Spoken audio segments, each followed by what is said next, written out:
Konami Studios. Department of Truth, issue 6. It's back, y'all.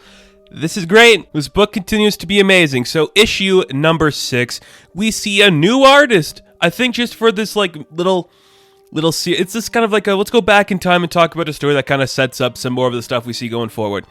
I'll be honest with you guys, this issue kind of confusing. It's not like it's super complicated or hard to follow. I just think the ideas that were at play here, it took me a second to really figure out what it was trying to say. Just because, a lot of this was just like the Roman Empire and like Otto and Charlemagne and all that stuff. And I'm like, that's not my history. Like, I don't know a lot about that kind of stuff.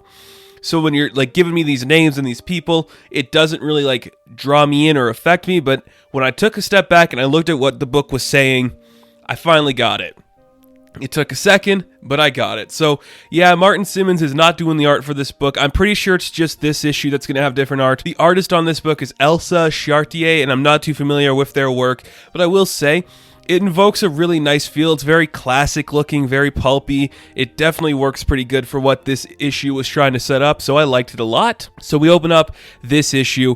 It is November 24th, 1963. We see that Lee Harvey is being dragged away, and suddenly he gets shot by this random person in a crowd. There's news reports all over it. Oswald's been shot. Cut to Oswald just having a cigarette, talking to this guy. He's like, what happens now? What do I do? And we see that, oh, you're dead. Like, the world thinks Lee Oswald is dead. You're going to stay dead. Nobody needs to know you're alive.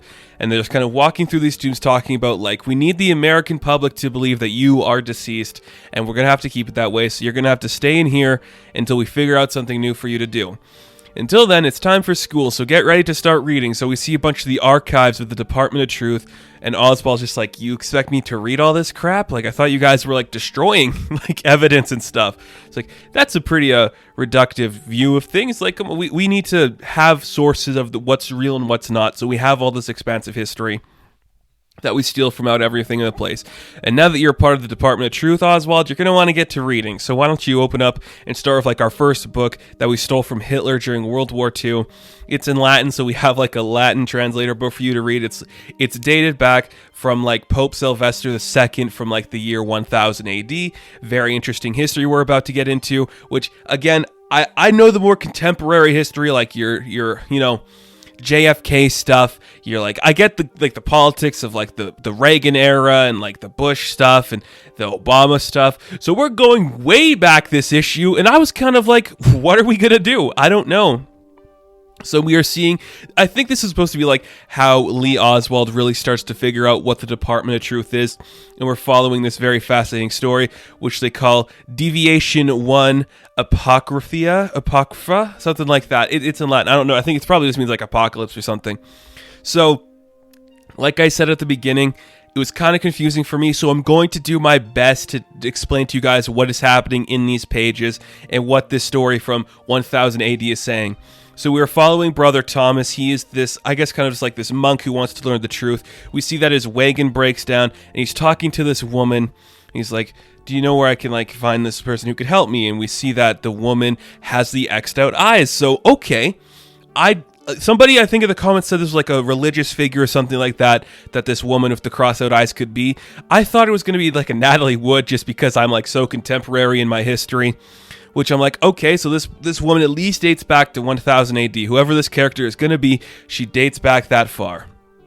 So we see Brother Thomas just walking through the woods, going through all these places, just trying to find someone who could help him, and he finds the person he is looking for, and it is this old woman, and this old woman who is just like, this person we'll talk about more about, but it's like, hey, can you help me? They're having like a nice conversation about like who she is, why she's here, she's living all alone, and all this stuff. And the idea is that like the children that come by and get lost in the forest that find her, they call her a witch, or like that she's just like this creepy old lady that lives in the woods, like a hermit type character. And the idea also comes into play that Brother Thomas thinks that like her views are kind of pagan, and she's like, no, I'm more in line with your church. I get that stuff. So why don't we just stop beating around the bush? You come inside and we'll just talk about what you're actually here to talk about. So this is where they're having a nice, interesting relation, and she's not revealing a lot about herself. Thomas is asking about like her relatives, and she's just saying, I'm not going to tell you about any of that.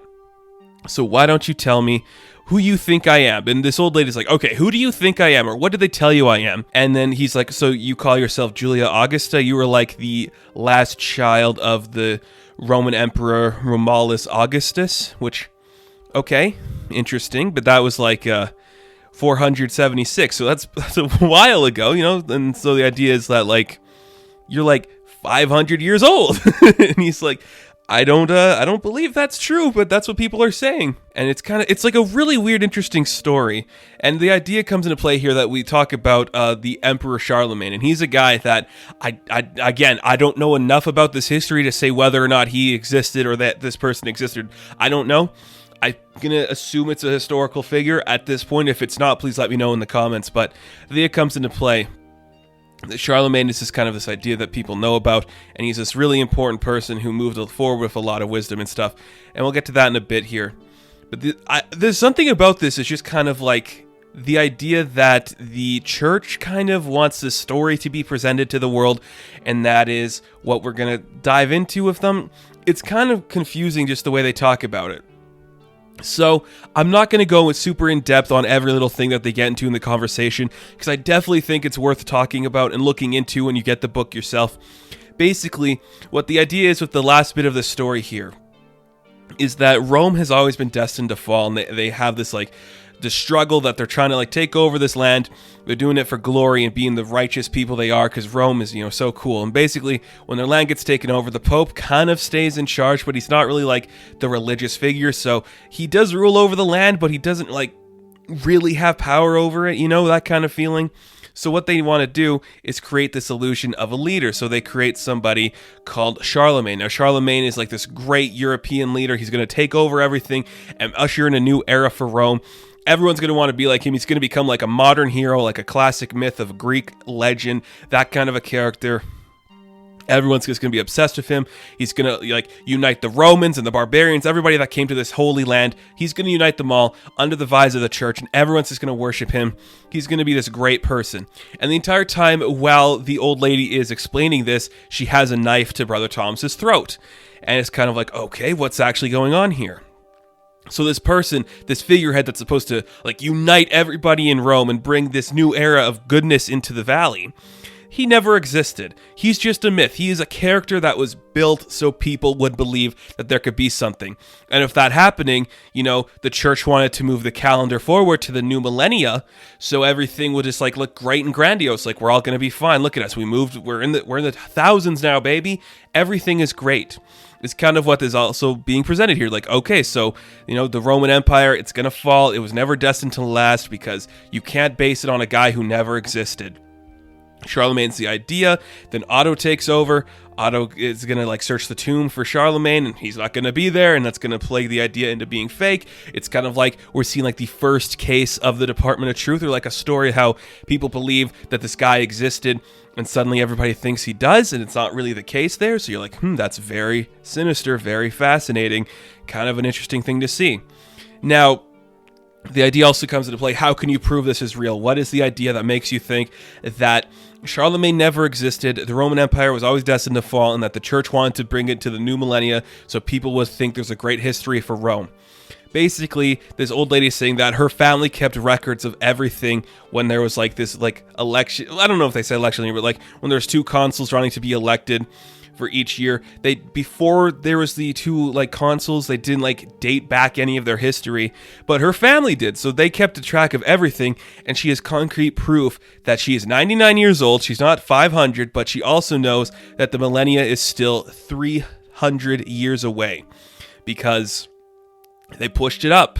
They just pushed it up so people would see this new prosperous era on the horizon, which I get it. That's kind of scary, but it feels very likely something that happened. I think it's kind of confusing, but I get it.